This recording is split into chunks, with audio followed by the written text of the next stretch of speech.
A dúvida é, se Deus manda guardar o sábado, por que a igreja guarda o domingo? Infelizmente, os senhores não, que vocês vão saber agora, argumentar, falar, mas a maioria, com muita tristeza que eu falo isso, a maioria dos cristãos católicos, eles se calam quando algum protestante de alguma seita cristã judaica... Não conheço o Padre Christian, mas se você um dia assistir esse vídeo, Padre, um abraço carinhoso para o senhor e dizer para o senhor que nós somos irmãos na mesma caminhada em direção aos céus. Nos meus ensinos, nos meus sermões, eu deixo muito claro que placa de igreja não salva ninguém. Dentro de qualquer igreja haverá pessoas sinceras a quem Deus salvará. Deus não salva porque eu estou na igreja A ou B. Deus salva aquele que é sincero na luz que ele possui. Eles misturam os conceitos, eles são cristãos, mas eles creem em coisas do judaísmo. É muito complicado certas igrejas hoje, a gente não sabe qual é a tônica delas, se é cristã ou se é judaica. Ela não é judaica porque ela prega Cristo, mas ela não é cristã porque os ritos é do judaísmo. Então eles misturam as coisas, chamam igrejas cristãs judaicas, misturam. E a gente vê na estrada, não poucas vezes, em pedras, em placas, lembra de guardar o dia de sábado. Na realidade não, né? Não só os judeus guardam o sábado. E além dos judeus e da igreja adventista, você tem várias outras denominações que guardam o sábado, né? Como, por exemplo, os próprios batistas do sétimo dia. E se alguma pessoa desta igreja ou seita vai lá na sua porta e ela fala assim, pega a sua Bíblia para mim. Aí você pega a sua Bíblia e entrega para a pessoa. Ela vai abrir em Deuteronômio 5. Isso quando ela não está falando de imagem de Deuteronômio 9, né? É os dois textos que eles gostam. Aí vai falar para você, tá vendo? Qual que é a sua religião? Aí eu sou cristão, católico, mas é católico mesmo de IBGE. Não, eu vou à missa. Ah, então tá bom. Agora me fale, a sua igreja é uma igreja errada. A igreja católica, ela perverteu a Bíblia. O Papa mudou as coisas. Por que você está falando isso? Porque em Deuteronômio 5:12 fala para guardar o sábado. Vocês guardam o domingo, vocês são dominicais. A Bíblia manda guardar o sábado. Como que vocês guardam o domingo? Aí o católico que não sabe vai falar o quê? Religião não se discute não. Fica você com a sua fé, eu fico com a minha, vamos aqui tomar um café, não vamos conversar não. Na verdade, por que religião não se discute? Porque não sabe. Quem não sabe tem que ficar calado mesmo, né? É muito melhor a pessoa parecer um idiota calado do que falar e acabar com a dúvida. Então por isso que o pessoal fica calado, para não ser um idiota, porque não sabe. Não vamos discutir. Gente, a coisa é muito clara. É fácil você entender aqui o processo.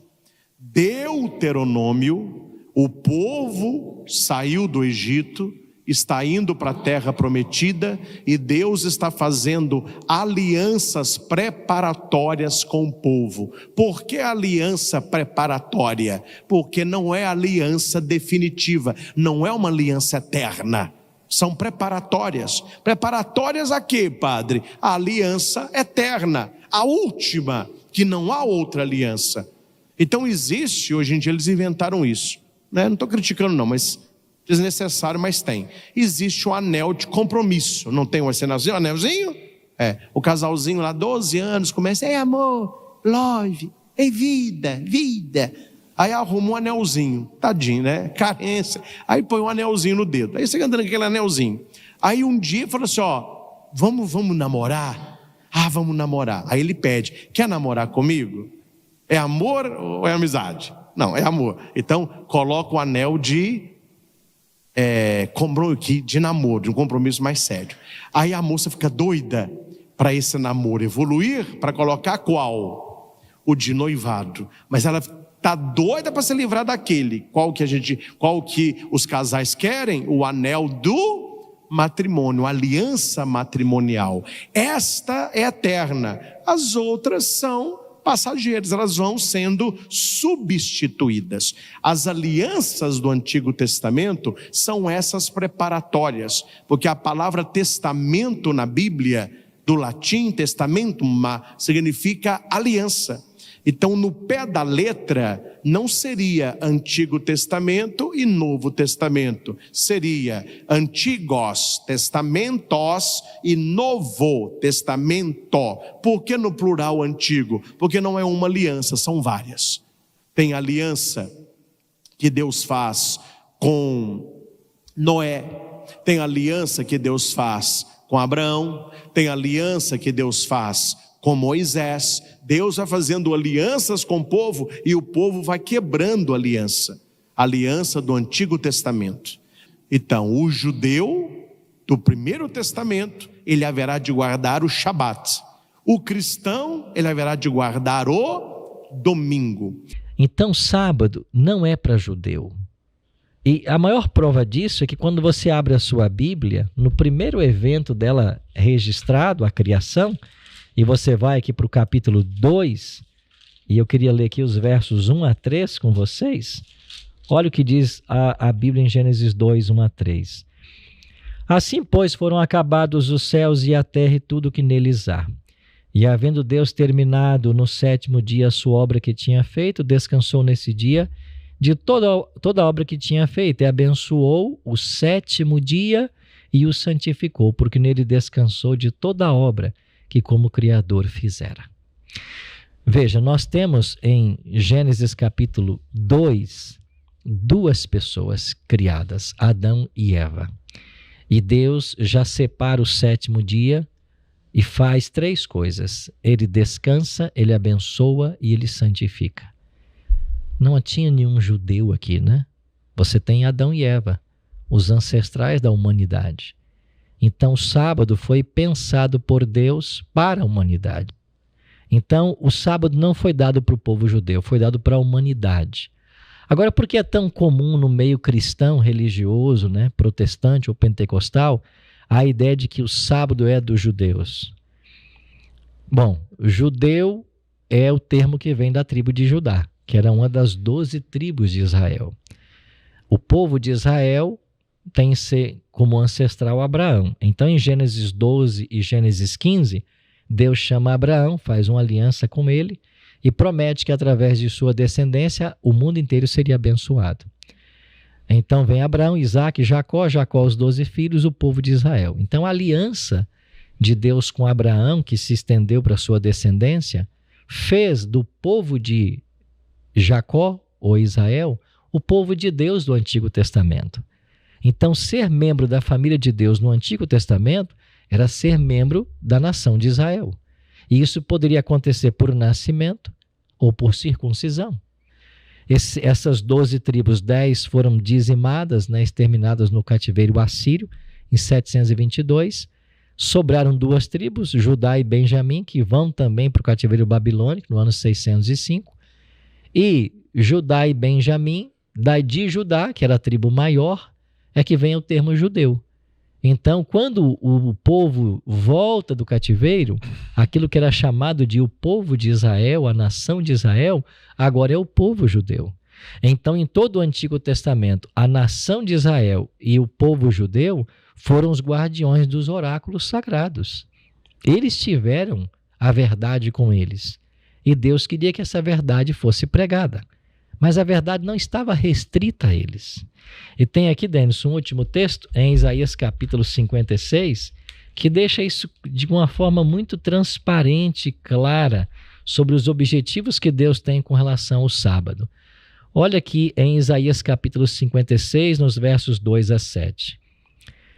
Bem-aventurado o homem que faz isso, e aquele que nisto se firma, que se guarda de profanar o sábado, que guarda a sua mão de cometer algum mal.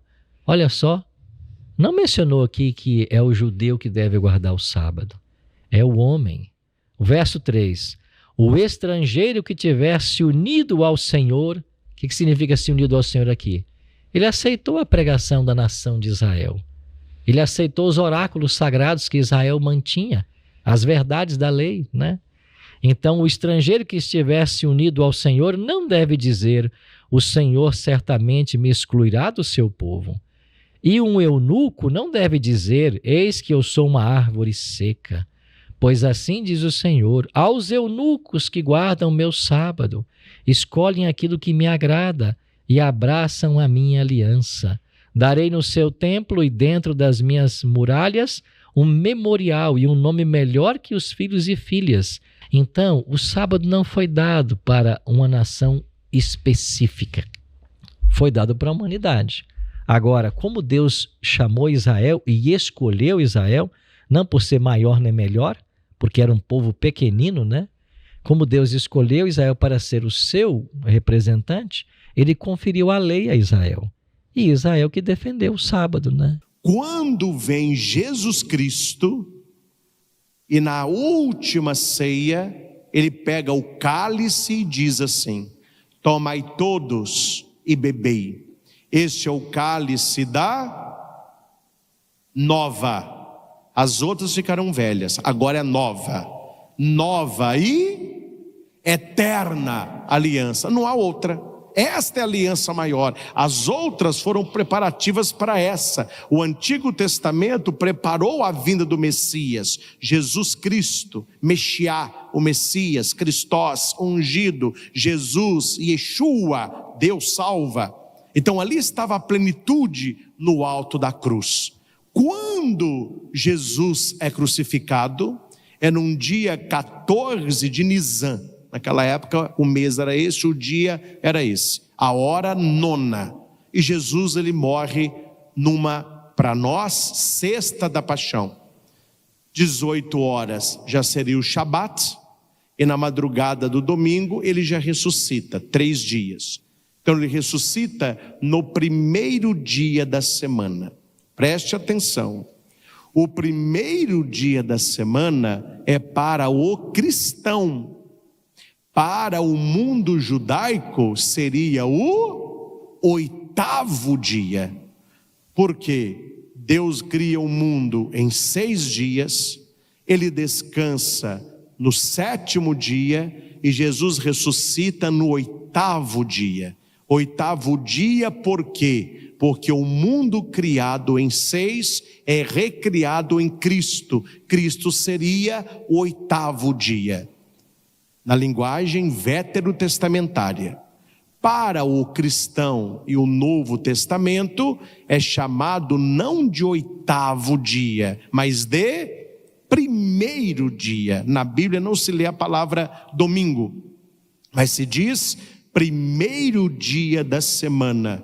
Então, só para você entender, se o 8º dia é o primeiro dia, e o primeiro dia, que é domingo, é o 8º dia, o que significa nesse ciclo? Que ele não tem emenda, porque um dia se sobrepõe no outro. Por isso que a aliança de Deus não tem emenda com o ser humano, não é uma aliança emendada. É por isso que as boas joalherias, quando você vai escolher a sua aliança de casamento, ou a única coisa que você deve olhar, se a aliança tem, ela não pode ter emenda, não é? Vocês estão casados, ela tem que ser um ciclo sem início e sem fim. Hoje em dia coloca uma pedrinha, coloca uma coisinha ou outra, né? Mas a aliança tradicional, ela é apenas aquele ouro que não tem início, você não sabe onde o anel começou, onde o anel terminou. É o 8º e o primeiro dia. Jesus ressuscita não no sábado, ele ressuscita no domingo. A palavra domingo, do latim dies domini, que é a palavra domenica. Dies é dia, domini do Senhor. O que significa domingo? Dia do Senhor. Que Senhor? O Senhor Jesus. O Senhor Jesus que é Deus. O Senhor Jesus que é Senhor do sábado. Não está no Evangelho?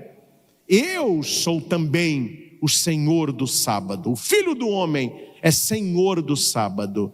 Se ele é Senhor do sábado, o dia do Senhor para o cristão não é mais o repouso, é o dia da ressurreição. E aqui entendam bem, não foi a igreja, não foi o Papa que numa canetada falou: ó, o dia do Senhor agora é o domingo, não quero saber de sábado, temos que dar uma canetada aí e soltar um documento. Não, Se você pega a vida de Jesus Cristo, o evento ressurreição, ele é um evento dominical, no primeiro dia da semana. Quem lê Bíblia, entende aí de Bíblia, todas as aparições do Cristo ressuscitado acontecem no primeiro dia da semana. A ascensão de Jesus ao céu é no domingo.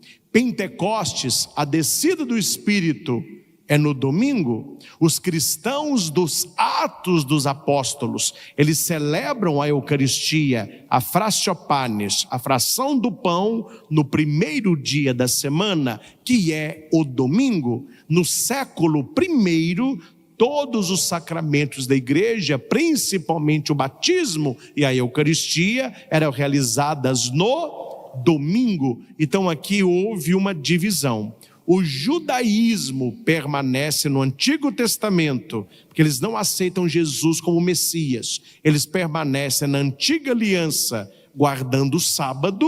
O cristão, ele pega a nova e eterna aliança de Cristo. Diz assim, Atos 2,46, diariamente perseveravam unânimes no templo, partiam o pão de casa em casa e tomavam as suas refeições com alegria e singeleza de coração. De que a Bíblia está falando? Partiam o pão de casa em casa. É a celebração da Eucaristia, como alguns querem afirmar? Aqui está dizendo diariamente. Está falando das refeições. Eles tinham tudo em comum. Eles se alimentavam juntos, eles trabalhavam, cada um buscava atender a necessidade de outrem. Então, essa expressão vai aparecer várias vezes. Agora, quando nós vamos aqui para Atos, capítulo 20, e o versículo 7, que é um texto mais comumente usado, diz assim, Paulo está em Troade, nesse momento, e aí no primeiro dia da semana, nós nos reunimos a fim de partir o pão. Paulo, que pretendia viajar no dia seguinte, falava aos irmãos e prolongou a mensagem até meia-noite. Por que esses irmãos estavam reunidos no domingo? Porque era um costume da igreja? Não, porque Paulo viajaria no dia seguinte. Eles queriam ouvir Paulo mais uma vez. E Paulo foi lá falar para eles no domingo, porque na segunda ele seguiria a viagem. Então o domingo é o dia que se unia para partir o pão. Será que é? Aqui diz que ele prolongou o seu discurso até meia-noite, ou quase meia-noite. Aí tem a história de Eutico, que ele dorme, cai lá, morre, Paulo ressuscita. E eu queria ir para o versículo 11 agora. Subindo de novo, quer dizer, Paulo volta para o local onde estava, depois de haver ressuscitado Eutico, partiu o pão e comeu. Mas espera aí, não era quase meia-noite? Então, que dia que Paulo partiu esse pão e comeu? Não foi no domingo. Foi na segunda, porque já havia dado o pôr do sol. Perfeito. Já era segunda-feira. Então, se eu quero usar esse texto para dizer que a Eucaristia se fundamenta no partir do pão no domingo, eu estou cometendo um erro crasso de exegese. Eu estou simplesmente ignorando que na Bíblia o dia começa a se pôr do sol. Então, a Eucaristia tinha que ir para a segunda e não mais para o domingo. Então, nós não temos, assim, textos que consubstanciam a ideia de que a Eucaristia tem que acontecer no domingo porque ele é um dia especial. É como o que eu mencionei há pouco. Essa mudança do sábado para o domingo, ela não se dá no início devido à ressurreição, mas devido ao domingo já ser o dia em que os pagãos adoravam ao Deus Sol. E só posteriormente a igreja começa a ensinar de que é em homenagem à ressurreição de Cristo, e essa é a teologia que acabou vindo para os livros da igreja. Muitas pessoas dizem assim, a lei ela foi abolida na morte de Jesus. Que lei foi abolida na morte de Jesus? A lei moral. Se a lei moral foi abolida, então eu posso matar, roubar, adulterar? Não, isso eu não posso. Então não foi abolida a lei moral. Não teve lei abolida na cruz. O que Jesus aboliu na cruz foi as ordenanças que constavam contra nós. Nós estávamos fadados à morte por causa do pecado. Ele paga o preço do pecado para nos livrar dessa condenação. Até a lei cerimonial, que às vezes dizemos assim, a lei cerimonial foi abolida porque Jesus morreu, essa não é a expressão correta. A lei cerimonial não foi abolida, ela se cumpriu. Eu eu ouvi uma vez uma comparação que eu achei muito própria. A lei cerimonial na Bíblia é como um convite de casamento. Outro dia fomos ao casamento do seu filho, né? Perfeito. E eu recebi do Lucas lá um bonito convite de casamento. Aí você guarda aquele convite com carinho, ele demonstra que a família tem apreço por você, você está sendo convidado para um momento especial da família. Aí você tem no convite o endereço onde vai ser o encontro, tem acesso ao evento, mas quando acabou o evento, o convite cumpriu o seu papel. Ele não tem qualquer finalidade mais. Isso é a lei cerimonial. Ela apontou para Cristo. Quando ele veio, toda aquela lei de ordenanças que constava da matança de animais, do ministério sacerdotal, do Yom Kippur, do sumo sacerdote, tudo aquilo apontava para Jesus e se cumpriu nele. Ela então cumpriu o seu papel. Ela nunca foi abolida, ela cumpriu o seu papel. Ela não tem mais validade agora. Agora a lei moral não, ela continua. Por que Jesus mudaria o sábado, um mandamento do decálogo, após a sua morte? Que lógica haveria nisso? Por que ele mudaria esse mandamento? E quando a gente vai para a Bíblia, o que a gente percebe é exatamente o contrário. Olha aqui, em Lucas 23, você tem aqui o relato do sepultamento de Jesus. Cristo foi crucificado numa sexta-feira, né? José de Arimateia, que foi lá pedir o corpo de Jesus, Pilatos deu a ele. Aí o verso 53 diz assim, Lucas 23, 53. E tirando-o da cruz, envolveu-o num lençol de linho e o depositou num túmulo aberto numa rocha onde ninguém havia sido sepultado ainda. Aí vem o verso seguinte, era o dia da preparação e o sábado estava para começar. Primeiro detalhe, que eu queria dar uma paradinha aqui. Era o dia da preparação? Sim, porque a sexta-feira é o dia de se preparar para receber o sábado. As mulheres, diz o verso seguinte, que tinham vindo da Galileia com Jesus desde a Galileia, seguiram José, viram o túmulo e o corpo como ali foram depositado. Então se retiraram para preparar os óleos aromáticos e perfumes e no sábado descansaram segundo o mandamento. O corpo de Jesus não foi embalsamado porque o sábado se aproximava. E eles descansaram segundo o mandamento. O Evangelho de Lucas foi escrito quando? Décadas depois desse evento. Alguns estudiosos creem que Lucas foi escrito no ano 63. Se foi de fato no ano 63, já haviam se passado mais de 30 anos do evento da crucifixão.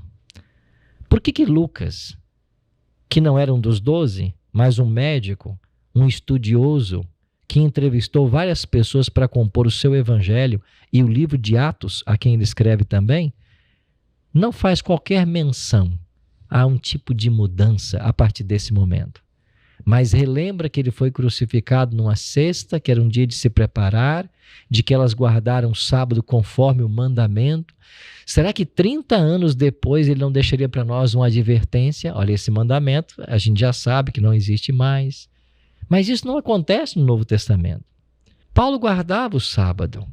Agora, será que o maior teólogo do Novo Testamento não sabia que esse mandamento tinha sido abolido? Não, por quê? Porque nunca foi abolido. Então, o sábado não foi abolido, nem o domingo colocado em lugar do sábado. Isso não tem na Bíblia. Então, não há nenhum tipo de santidade atribuído ao dia, porque nele Jesus ressuscitou. E há um outro detalhe interessante, e aqui nós vamos para a história eclesiástica. Quando a igreja cristã começou a abraçar o domingo, nos primeiros séculos já, ela não abraça o domingo porque nele Jesus ressuscitara. Ela abraça o domingo porque ele é o dia venerável do sol. Porque era o dia que os pagãos dedicavam ao dia do sol. Então houve uma valorização do primeiro dia da semana em função dos costumes que já haviam de se adorar aos deuses pagãos no primeiro dia. Não porque Jesus nele havia ressuscitado. Foi séculos depois que essa associação começou a ser feita. Aqui, por exemplo, em Lucas capítulo 24, a partir do versículo 13, você tem a experiência de Jesus com os discípulos no caminho de Emaús. Veja, Emaús era uma vila que distanciava 30 quilômetros de Jerusalém. Quanto tempo você gasta andando a pé para percorrer 30 quilômetros? Você gasta um bom tempo, né? E lá estavam os 2 discípulos indo para Emaús. Cristo se une a eles nessa caminhada em algum momento. Ele começa a pregar para eles, né? E aí Jesus, quando chega na aldeia de Emaús, ele dá a dica que ele vai continuar a viagem. A Bíblia diz isso, né? Ele dá a entender que ele vai continuar a caminhada sozinho. E os discípulos dizem assim, não, fica conosco porque o sol já está se pondo. Porque já é tarde, o dia já vai terminar. Não viaja à noite, fica conosco. Aí Jesus aceita o convite e entra na casa dos discípulos, né? E na hora que ele vai orar ali agradecendo o pão, uma refeição que eles prepararam para ele, eles reconhecem que é Jesus. Aí eles voltam para Jerusalém. 30 quilômetros.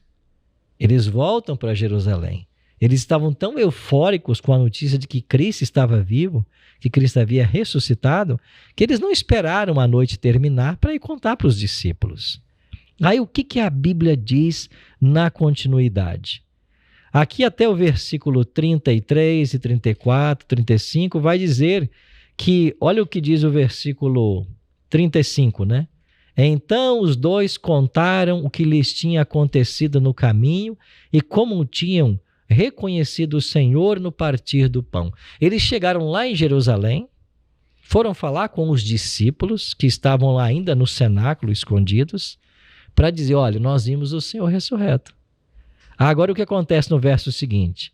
Falavam eles ainda, verso 36, estas coisas quando Jesus apareceu no meio deles e lhe diz que a paz esteja com vocês. Bom, se desde a caminhada até Emaús o dia já havia se findado, o domingo da ressurreição, em que ele ressuscitou, e eles voltaram 30 quilômetros correndo, começaram a contar o testemunho para os discípulos no cenáculo, e nisso Jesus se apresenta, então certamente, biblicamente, Jesus apareceu para os discípulos, não no dia da ressurreição, no dia seguinte à ressurreição. Porque nós não podemos considerar agora o nosso horário de meia-noite, né? Uhum. Estamos falando da Bíblia. Certo. E na Bíblia o dia começa ao se pôr o sol. Então a primeira aparição que Jesus faz aos discípulos já é numa segunda-feira. E na Bíblia você tem 2 ascensões. E eu não sei se você se deu conta disso. São 2 as ascensões. Porque quando Cristo ressuscita, ele diz para a mulher assim, não me detenhas, porque ainda não subi ao Pai. Ele não havia ido ao Pai ainda, quando ele se encontra com a mulher Maria junto ao sepulcro. E depois ele vai dizer para Tomé, Tomé, põe aqui o teu dedo. Ele havia ido ao Pai. Ok, logo que ele ressurgiu... Então, logo que ele ressuscita, ele foi ao Pai. Perfeito. Se você está falando dessa ascensão, ela se deu sim. É provável no domingo. Perfeito. Certo? Perfeito. Certamente no domingo, né? Agora, se você fala da ascensão final, depois dos 40 dias, porque Lucas vai dizer que ele ficou 40 dias com os discípulos. Exato. Então, essa cena de Atos 1, ela não se dá no domingo, por um motivo bem simples. A festa de Pentecostes era celebrada 50 dias depois da Páscoa, e o Pentecostes caía no domingo. Então, se Jesus ascendeu 40 dias depois da ascensão, faltavam ainda para o Pentecostes 10 dias. E se você sai de um domingo e retrocede 10 dias, você cai numa quinta-feira. Se você vai para Daniel capítulo 8, 12, é dito também de que ele deitaria por terra a verdade, e o que ele fez prosperaria. O exército lhe foi entregue com o sacrifício diário por causa das transgressões, lançou por terra a verdade, e tudo que ele fez prosperou. Então, há uma previsão profética de que a lei seria mudada. Aí você pega hoje o catecismo, com todo o carinho e respeito que a gente tem por todos os nossos queridos católicos. E aqui na página dos 10 mandamentos, 539, eu coloquei até 2 grandes interrogações. Porque aqui já desapareceu o segundo mandamento, que proíbe adorar a imagem de escultura, e trocaram o sábado pelo domingo. Como tiraram o segundo mandamento, que proibia adorar a imagem de escultura, ficaram com 9. Aí tiveram que dividir o 10º mandamento da lei de Deus em 2, para voltar a ter 10. E aí você pode conferir o catecismo com aquilo que está escrito em Êxodo capítulo 20, versos 3 a 17. Então essa mudança, essa tentativa, ela já estava profetizada em Daniel. Agora, por que o diabo ataca de forma especial o segundo mandamento, que fala sobre adoração, e o 4º mandamento, que fala sobre o Deus Criador? É porque o diabo sempre quis ser adorado. Ele foi expulso do céu porque ele cobiçou a posição de Deus. Na tentação do deserto lá, a última tentação e a mais forte foi: se você se prostrar e me adorar, eu te darei os reis da terra. O diabo sempre quis ser adorado. E porque ele sempre quis ser adorado, o mandamento que ensina que Deus é o Criador e que por isso ele deve ser adorado é odiado pelo diabo. É por isso que ele trabalha para tirar da lei o sábado, porque é o único mandamento que aponta que Deus é o Criador e por isso nós devemos adorá-lo, porque ele é o nosso Criador. Então, queridos amigos que estão nos assistindo, esse bate-papo está acontecendo porque nós temos uma preocupação sincera que vocês conheçam talvez algo da Bíblia que vocês não conheciam ainda. Que você se pergunte por que as coisas estão como estão. Por que o sábado foi tirado do catecismo? Por que o mandamento que proíbe adorar a imagem de escultura foi tirado do catecismo? Por que isso está acontecendo? É porque o diabo não quer que Deus seja adorado. Ele quer ser adorado no lugar de Deus.